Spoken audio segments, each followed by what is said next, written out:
27तम cabinet बैठक रे बड़ निष्पत्ति नहीं मोहन सरकार। ओडिशा दुकान और वाणिज्य प्रतिष्ठान आईन 1956 रे संशोधन करा जायछि। तबे जणे कर्मचारी दिन को 10 घंटा अधिक किंबा सप्ताह रे 48 घंटा अधिक काम कले ताहा ओभर टाइम हेबो। अतिरिक्त समय पाई दरमा बा मजूरी को द्विगुणित देवाकू पड़िबो। प्रतिष्ठान गुड़िक दिन 24 घंटा और वर्ष को 365 दिन खुला रहिबो। दैनिक कार्य निर्घंट 9 घंटा 10 घंटा को बढ़ाई राज्य सरकार।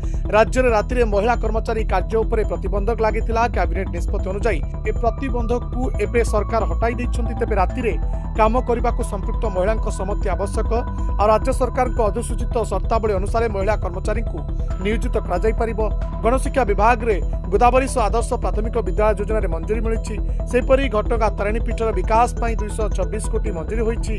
59 एकर जमी को नहीं पारिपार्श्विक विकास पाई डीपीआर प्रस्तुत हेबो। तारिणी पीठरे भक्तों पाई अनेक सुविधा रहिबो।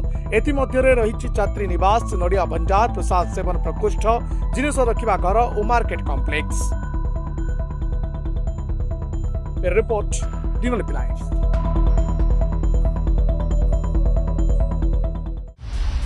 दिनलिपि लाइव को एबे ही लाइक शेयर सब्सक्राइब करंतु।